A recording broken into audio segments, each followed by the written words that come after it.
Slow movement patterns here with my first episode of how to jump higher, and today I'm just going to be covering the basics of how you can jump higher. Alright, so let's get right into it. First off, if you're going to start training to improve your vertical leap, one thing you're going to want to make sure you are before you even start training is making sure that you're in good shape. So if you're out of shape or if you're overweight and you haven't done any type of athletic activity in a while, you're going to want to start by making sure you're in shape, so doing things like jogging or doing high intensity cardio or just playing games of pickup basketball. Just do something to make sure that you're getting back into shape before you start embarking on any type of vertical leap training. Alright, so then while training, one thing you need to focus on first is improving your absolute strength, because if you want to jump higher, it's all about putting as much force into the ground as quickly as possible. So you need to improve how much force you can put in the ground. So that's going to come through strength training, so doing things like squat and deadlift for absolute strength, and then for speed strength exercises to transfer that absolute strength. You can do like Olympic lifting, but Olympic lifting can be a pretty technical thing, so if you don't have time or you can't do that, doing exercises like jump squats or dynamic jump shrugs are substitutes for Olympic lifting you can put in.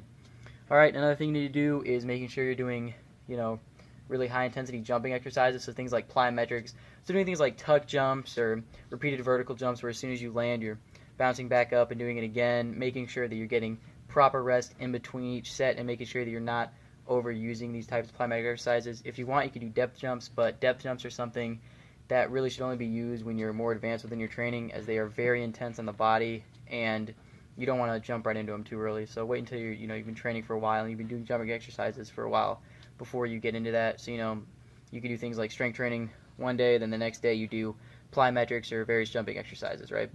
Alright, another thing you need to focus on is correcting any potential muscular imbalances or muscle weaknesses. So if you notice that you're injured in a certain area, you might want to strengthen that area. A lot of times athletes have weak posterior chains, like the back of the legs, like the hamstrings and glutes, and when they jump they're really quad dominant and knee dominant, so you need to work on you're building up your posterior chain. That's what a lot of athletes have to do, and making sure that, especially in your lower body, all your muscles are well stretched out and well balanced, so you don't, risk any injury or cost yourself on athleticism.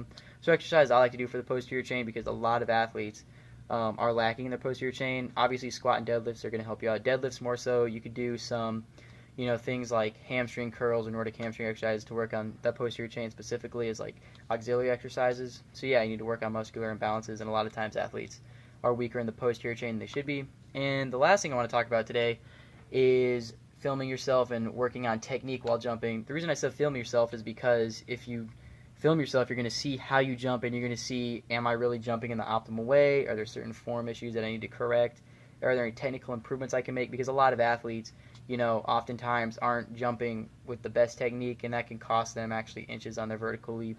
So by filming yourself and seeing what you can improve on technically, you're going to get some easy inches just by working on technique and form, and you don't have to actually improve any aspects of athleticism. Alright, so that's it. In summation, you want to make sure that you're in shape before starting vertical leap training. You want to work on absolute strength and speed strength. You want to do various jumping exercises. You want to correct muscular imbalances. And you want to film yourself to work on any technical improvements that might need to be made to your form. Alright, first episode on how to jump higher. Thanks for watching, guys. See you later. Peace.